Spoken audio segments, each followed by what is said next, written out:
Fellow Redditors, what was a moment where you thought a person you knew might be an actual psychopath? One of my neighbors when I was little had some hamsters. One day I was at her house and she started squeezing them, and making them poop because she thought it was funny. She just kept squeezing them harder and harder. I told her to stop or she might hurt them and she started laughing. The next day I asked her grandma what happened to her hamsters and she told me they all died. Another time we were making PB&J sandwiches in her room, why lol, and she cornered me with the knife while laughing. I looked her up a few years ago and found her mugshot. Played soccer with a guy in high school that had a real short temper and enjoyed playing the sport as rough as possible, even at practice. Coaches had to tell him to calm down all the time. Everyone hated him and stayed away from him. Several years later he murdered a classmate of mine over some weed. He hid the body under a pile of leaves in his backyard. When I heard the news, I wasn't surprised in the least. My older sister used to absolutely torture me when I was a kid. When I was 5 to 6, she was 7 to 8, I was afraid of bugs. She would spend hours trapping bugs and putting them in my Matchbox cars. Then she'd say, "Hey, science forbid, wanna play cars?" I would get super excited because she never wanted to play with me. I'd run to my cars and there would be bugs crawly all over. Then when I was 7, I was obsessed with Barbies.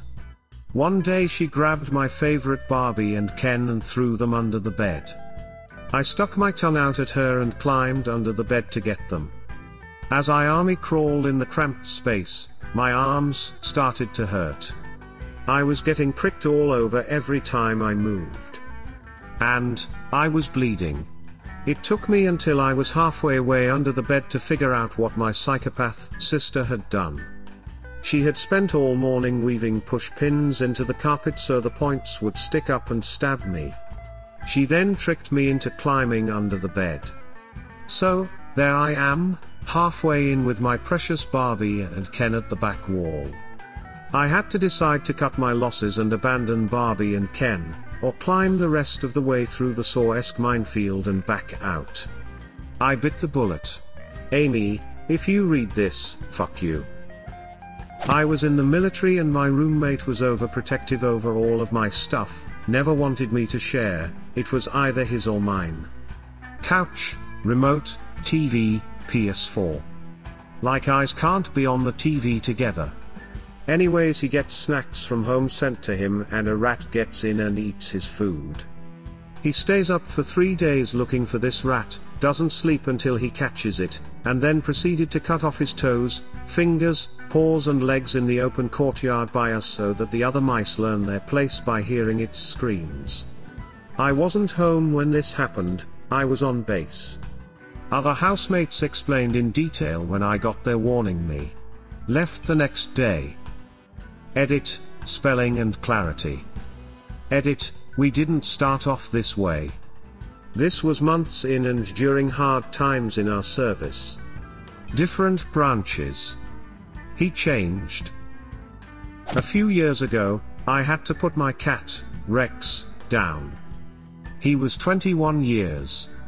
In passing, not too long ago, I mentioned this to a friend I've known for over 35 years. Out of nowhere he made the statement, "I always liked killing cats." I did a double take to see if he was kidding. He wasn't. Haven't spoken to him since. The shit people say about pets to people who love them is astounding. I told a friend that I was struggling to come up with the cash for a procedure my cat needed or he would most likely die. I wasn't asking for help or advice, just venting. He told me he could take care of it for around 50 cents. When I asked how, he told me it was the price of a bullet. That is not a friend?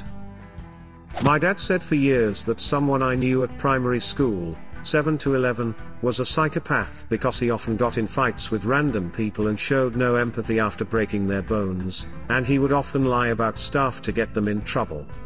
I thought he was scary, and a bit violent, but an alright guy overall. I found out a couple of years ago he's been sentenced to life for murder. She kicked my leg while we were ice skating to make me fall. I really hurt my back. I couldn't get up, could barely talk, and had trouble breathing. I asked her please to call someone, but she just stood there and laughed at me for a few minutes until I was able to crawl to my phone and call someone. She also said to my adopted brother that he is worth nothing because even his real parents left him in the trash. It was the only time I ever punched someone in the face. When my ex-boss at the youth service actually barricaded the door of her office to stop me leaving. She had me cornered in my wheelchair. The office was too small for me to turn round. Meanwhile, my colleagues were outside the office literally trying to break the door down to rescue me. What happened? Did you call the police on her? Was that a correct sentence? Lol, no, but I told her I would have to call the police if she didn't let me out though. 2 male, quite hard streetwise, colleagues told her they would break the door down if she didn't let me out. When I saw them after, they looked more scared than me. Finally she let me out. I sent my resignation letter to her the next day without going back to work. If you don't mind me asking, what was the reason for her to barricade you in the office? Not at all. She knew she was wrong about something really serious, and I had to report it cause of due diligence, working with vulnerable children and young people, and that I went to her office to have an adult, grown-up conversation with her, as I wanted to be straight up with her, and you know the rest. He kicked my dog, and when I told him off, he said something along the lines of, well, it's not like it's feeling matter. Another friend said, how would you feel if we kicked you? And he said that we couldn't do anything that would hurt him. I think he joined the military, but I honestly have lost all contact. I was in the military for a while. There are a lot of really shitty people in the military. I can confidently say for a fair bit of them, that if they weren't in the military they'd be in prison instead. When I was 8, I let my older cousin, who was probably 11 or 12 at the time, hold my hamster. She was begin really rough with it, so I told her to put it back into its cage.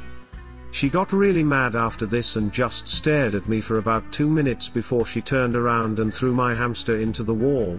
My poor hamster died instantly, and I was crying because my hamster had just gotten murdered.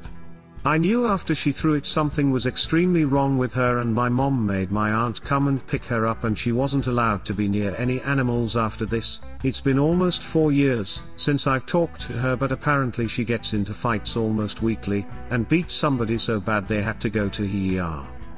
She's in therapy and has spent time in juvenile detention. All of my other cousins are afraid of her, and many of us think she's going to eventually kill somebody. I honestly think the best place for her would be a mental health hospital. When I was about 7 or 8, there was a kid who was about 6. We found a baby bird that fell out of its nest. In the time it took for me to go home and tell an adult, he put it in the road and ran over it on his bike and laughed. Last I heard, he's in jail for beating his girlfriend. Fuck you, Kevin. My period was late, and I had let the dude know it was first time my period was ever late while on birth control pills, but I had recently switched to a different one. He immediately started blaming me for not taking my birth control right, and that if I was pregnant he would kill me. I even told him I doubted I was pregnant, and not to worry, and that the doctor told me that it might happen. I went to high school with a guy. We weren't close but had a lot of mutual friends, so we were around each other a lot. Once he beat a guy with a tire iron when the guy tried to scam him when he was selling some weed or something. Later on, he went to Iraq and was in some shit. He came home on leave at some point, and I was at a bar playing pool with him, and he nonchalantly talked about killing people over there. Said he enjoyed it.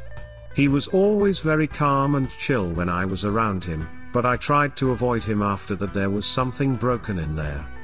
The weirdest part is that he would have these moments or anecdotes of extreme violence, but he always related them calmly. Never felt any sort of regret for any of it. Obviously you can't diagnose someone off of that sort of thing, but I've read that sociopaths make good soldiers, and he was fairly successful in the army, I believe. I met an individual who later pled guilty to his involvement in about 14 murders. During an interview about his childhood and personal life, it became very apparent that he had no interest in other people and that they were basically NPCs to him, even his girlfriend and child. He was in a gang and his behavior was basically shadowing the other guys with status. He had a girlfriend because that's what the other guys did. He had a fancy car. He wore the right clothes. The other guys figured out early on that he was not bothered by murder or gunfights, so he was their hitter.